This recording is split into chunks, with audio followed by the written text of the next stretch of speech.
All right, diving in today, folks. We're going deep, deep into a book that's gotten some buzz, Two Girls Teach Sex by Shauna Lene. Oh, yeah, I've heard of this one. We're going to unpack it all, female pleasure, what guys mess up in bed, and some seriously interesting techniques. No fluff here. We're going for actionable stuff. Sounds right up our alley. Straight to the good stuff. Exactly. We want you to come away from this, dear listener, feeling like a more confident, more skilled lover, Mhm. right? Giving you that solid understanding without the overload. Gotta keep it digestible. Right.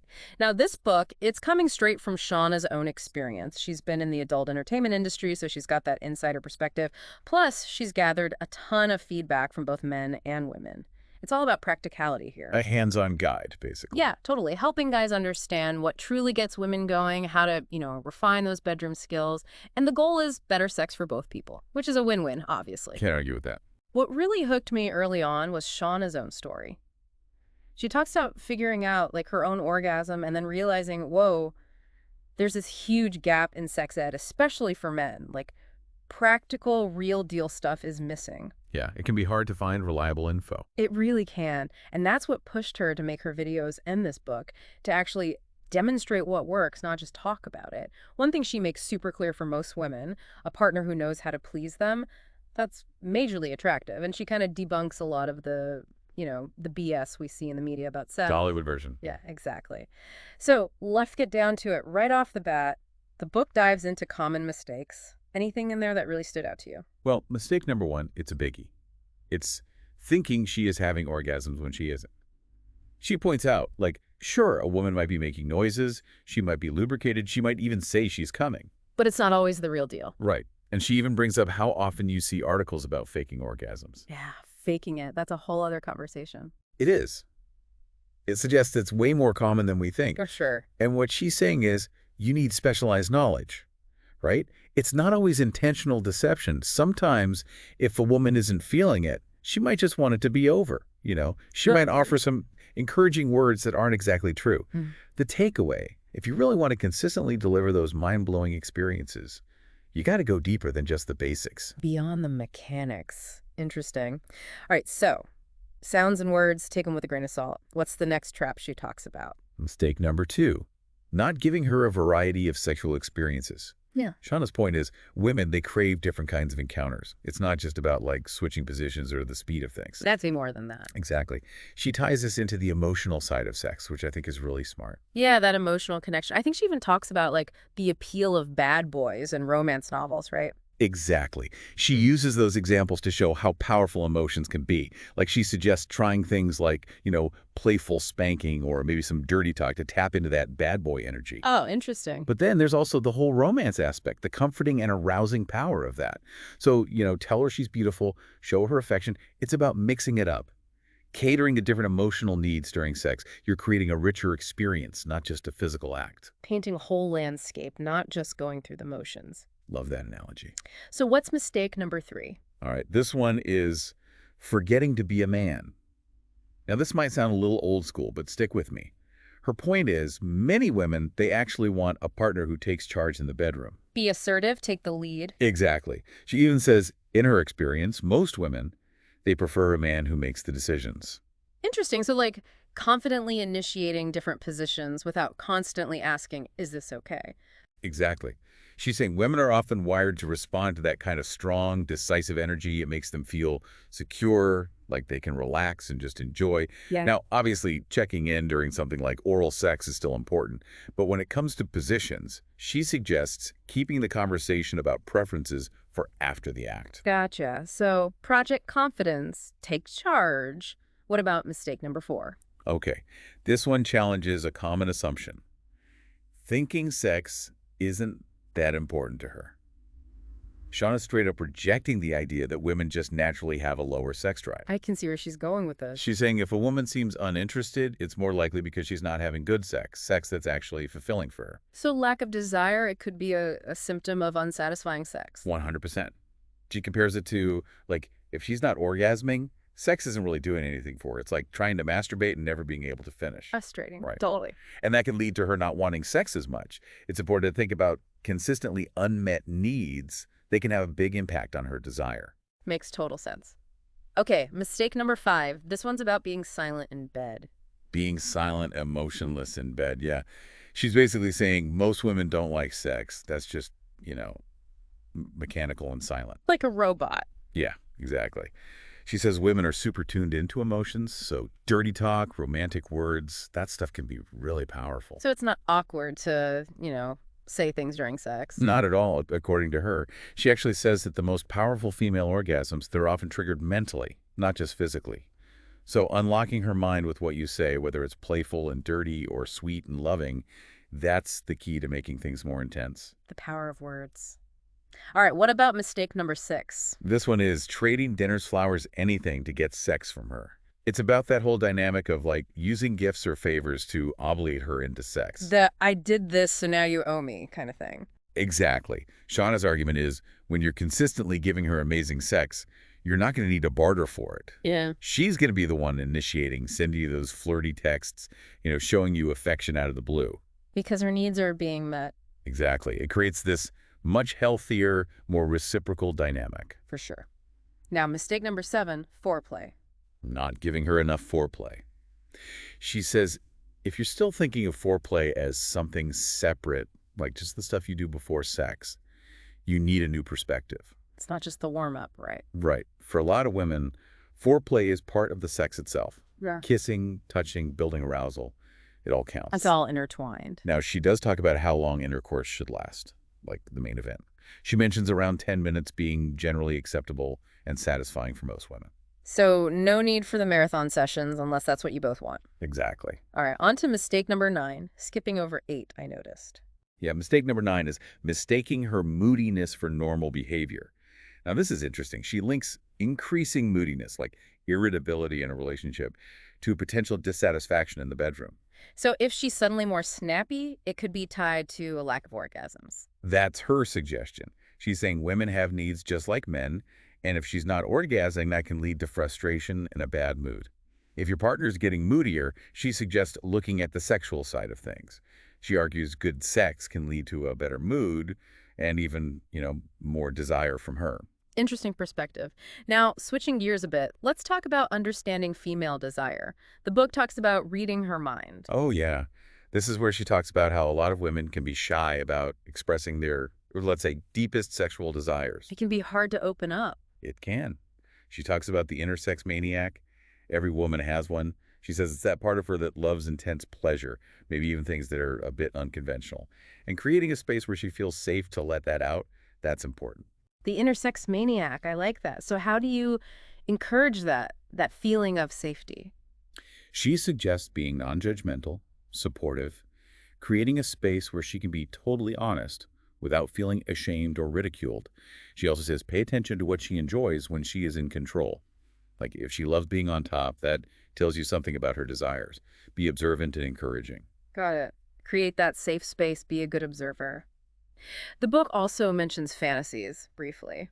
It does. Just a quick touch on it. She basically says women have rich fantasy lives too, and that understanding those can help you, approach intimacy with her.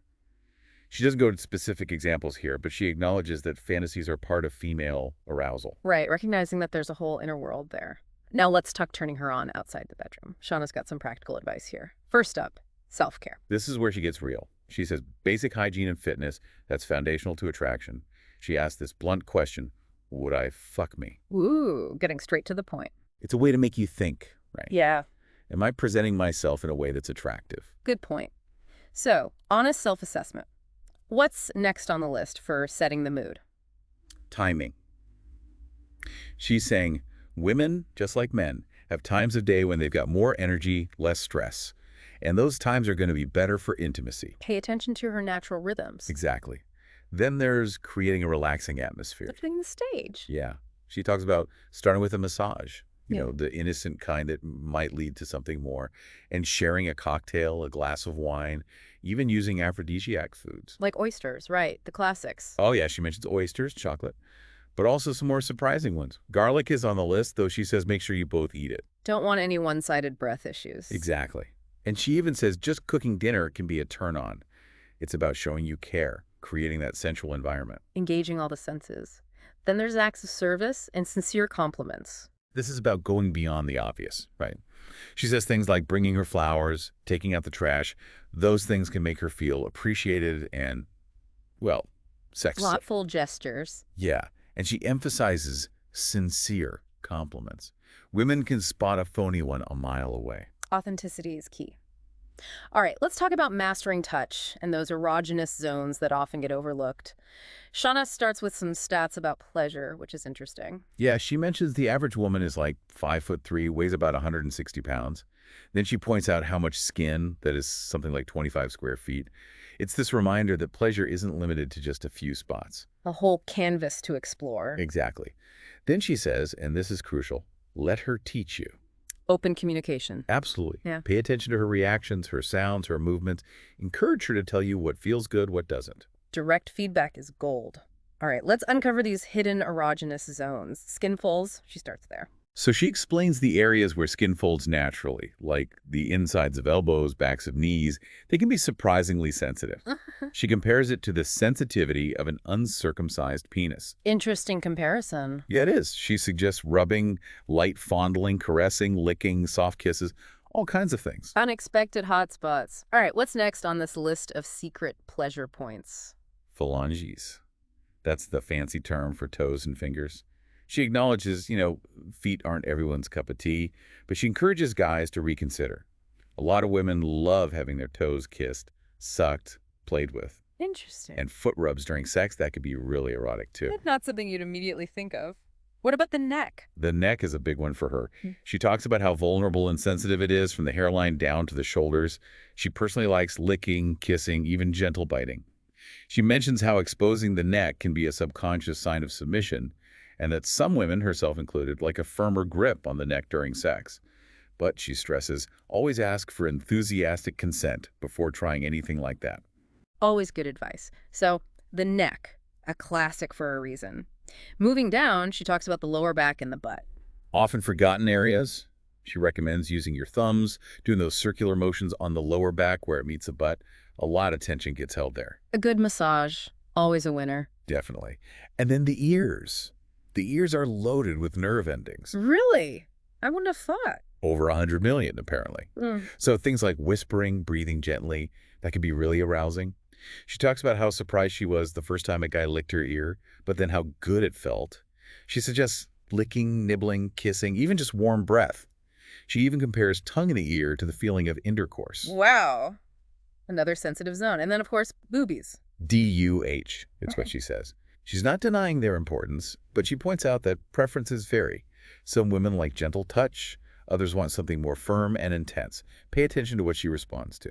Variety is the spice of life. Finally, the pelvic region. Sounds like she goes into detail here. She does. She says, start with teasing touches on the outer thighs. Work your way in and up. Explore all those folds of skin. Don't just go straight for penetration or the clitoris. She even says, use 2 fingers to spread her outer lips and lick between them. Okay. And then she gets into locating and stimulating the G-spot, which is about 1.5 inches, maybe 2 inches inside. She recommends a firm but gentle push upwards towards her belly. Then she describes this more advanced technique, licking and sucking the clitoris while using a finger or 2 inside and pressing down on her lower abdomen at the same time. She claims this combo has a super high success rate for orgasm. Sounds pretty intense. Okay, moving on to making sure she comes. Shauna talks about pleasuring her even better than she can herself. Yeah, this is about creating that whole experience. She talks about candles, music, massage lotion, and using words to build anticipation. Then it's time for manual stimulation. She emphasizes gentle, loving touch, not being rough or rushed, and the importance of lube, whether natural or from a product. Pay close attention to her body language, her breathing, the sounds she makes, and adjust accordingly. She even suggests the hand-over-hand technique, where she guides your hand to show you exactly what she likes. Wow, that's intimate. What about internal stimulation? Lube, lube, lube. She can't stress that enough. And gentle insertion, starting with 1 or 2 fingers. She revisits the G-spot, how to find it, the kind of pressure that works. And she points out that stimulating multiple zones at once can be really intense for women. Keep that pressure on her lower abdomen while you're stimulating her internally. That's another tip. And once you find what's working, consistency is key. Keep that rhythm, speed, and pressure going. Stay in the zone. Now, the book moves on to Superman stamina. Shauna shares some insights from Marcus London about how women judge men in bed. Right. According to Marcus, it all boils down to this. Can he make me orgasm? And how good is it? That's what women care about most.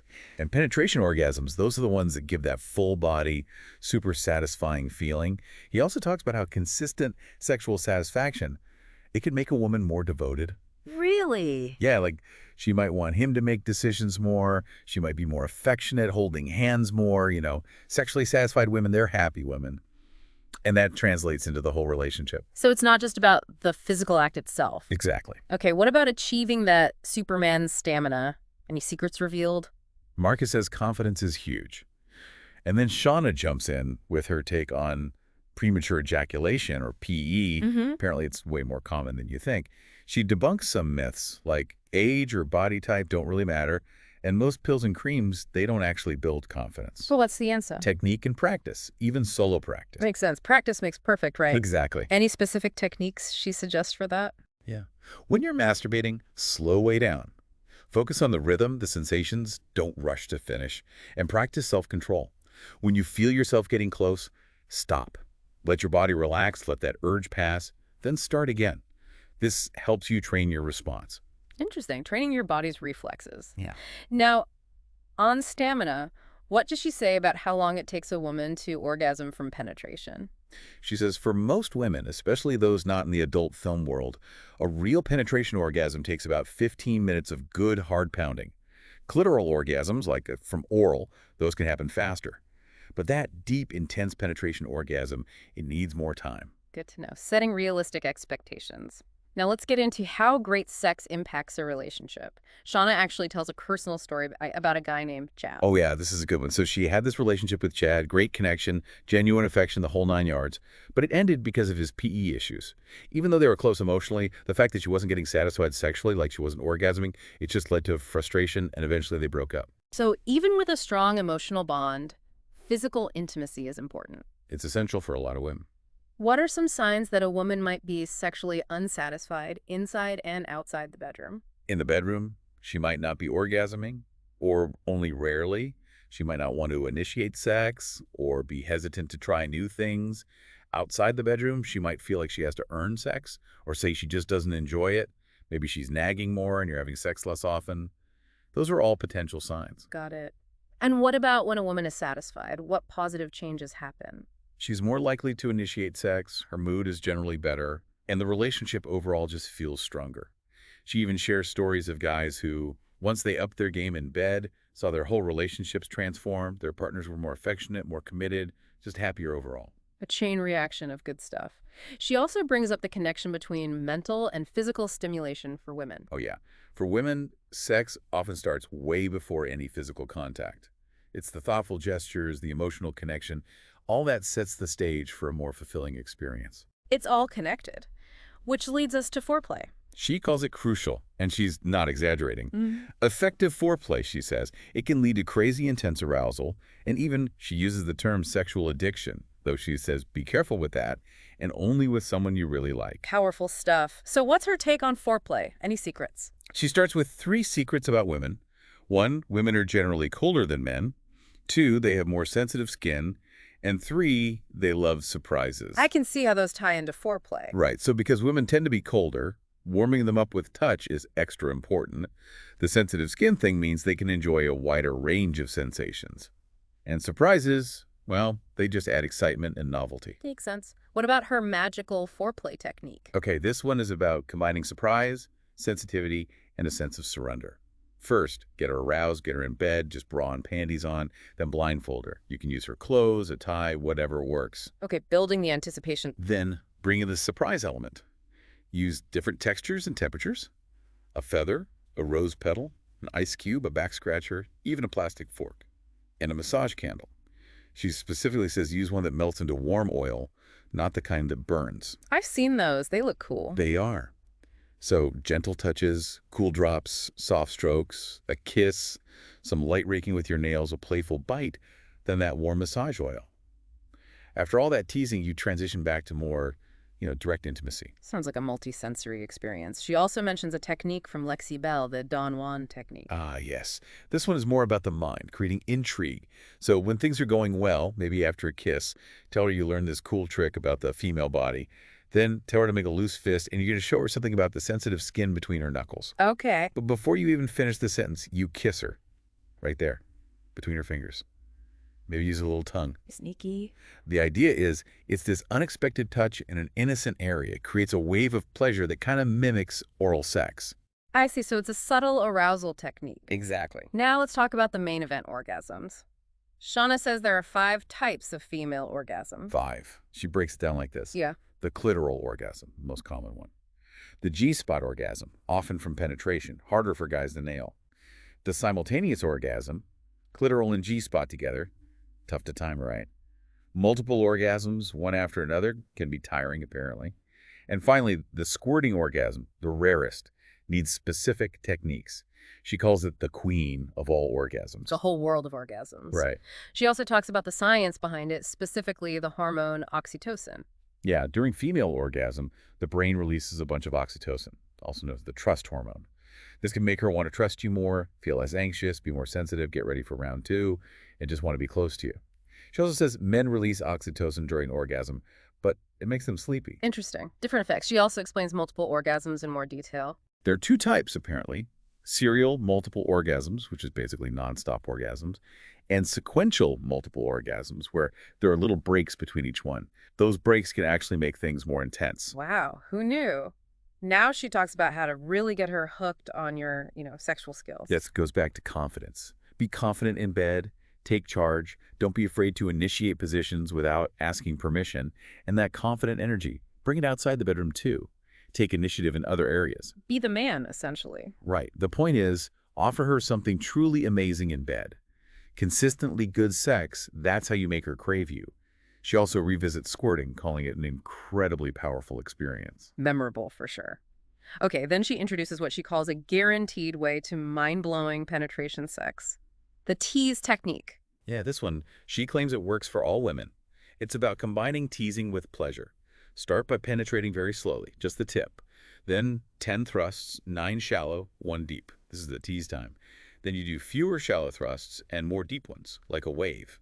So 8 shallow, 2 deep, then 7 shallow, 3 deep, and so on. Keep the deep ones slow, then reverse it, more shallow, fewer deep. Finally, switch to a favorite position and thrust hard and steady to bring her home. Sounds like a recipe. She also talks about spotting a fake orgasm. Right. She says women sometimes do it to spare feelings or just to end a bad session, but it's not helpful in the long run. If you don't know she's faking it, you can't improve. But don't worry, she says she'll give tips on ensuring genuine orgasms later. All right, looking forward to that. So any other tips for boosting her desire, making orgasms more intense? Take your time. Build that arousal slowly. Make sure she stays warm. Being cold kills the mood. And keep stimulating her, even during intercourse. Don't let things go quiet for too long. Okay, keep the momentum going. And finally, she talks about the ultra-intense orgasm. This one, she says, it's like so many orgasms you lose track of how many and how long they last. You need intense stimulation and total relaxation.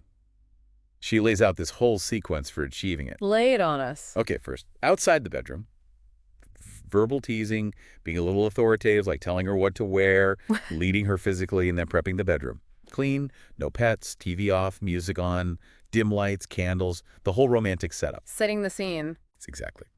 Then inside the bedroom, lots of teasing before sex, kissing fully clothed for at least 20 minutes, a massage, face down, then turn over, slowly take off her panties while complimenting her, slow and light clitoral licking until she's super turned on, very slow penetration and missionary, take a full minute, slow thrusting with eye contact, more like making love than fucking, then pull her on top, hug tight, go slow, express your feelings. When she wants to go faster, switch back to missionary, but go wild. Tell her, baby, I'm doing this because I like you so much. Thrust hard. Say, baby, I want to feel you come on me. After she comes, hold her. Tell her how special she is. She even gives solutions for common problems. No orgasm. Give her an oral orgasm first. PE. Foreplay and kissing help both of you relax. Bad at oral. The sequence focuses on clitoral licking. Never had an orgasm. She says this sequence has worked for other women, even led to squirting. Wow, that's comprehensive. It is. Now, on to the hottest sex positions, according to Shauna. She starts by talking about the real orgasm zone. She's saying the main orgasm zone is the top inside wall of the vagina. That's where the G spot and a bunch of other sensitive spots are. A lot of traditional positions, they don't hit this spot well. She compares it to like trying to cool burn on your hand by putting cold water on your foot. It's just not the right spot. So angle and depth matter. Then she describes 3 positions that are ideal for hitting this zone. First step, advanced doggy style. Put a pillow under her lower stomach to lift her hips. She lays flatter. You position yourself high up on her so you're thrusting down into that orgasm zone. She suggests dirty talk if she's into it. Maybe lightly pin her arms down and keep going after her first orgasm. The second one can be even more intense.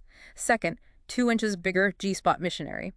Pillow under her lower back to tilt her pelvis, scoop her legs onto your shoulders, thrust up and in, kiss her, talk romantic to her. And third, lean back cowgirl. She sits on your lap facing you, feet forward, leans way back. You thrust straight up. Reach forward and touch a clit at the same time. This one, she says, orgasm can be pretty quick. All about strategic angles. Now, what about dealing with fast ejaculation in doggy? She has a few tips. Stand up, don't be on the bed, hook your hands under her waist, pull her tight, barely thrust, shorten your range of motion, but thrust hard. Go all the way in, then pull back just an inch, short, hard thrusts. Got it. Then she lists a bunch of other positions that she loves. So many. G factor, that's a modified missionary. The pretzel, she's on her side, one leg wrapped around you. The roaring dragon, a modified doggy, she's hanging off the bed. Passionate submission, you basically throw her against a wall, carefully, of course. The Rapunzel, you're facing, her legs wrapped around you, she leans back. Deep factor, focused on deep penetration. Another 2-inch bigger missionary, she folds one leg back, spring-loaded, you gotta walk forward to bring her legs up. The bevel, it's from the Kama Sutra, a bit complicated.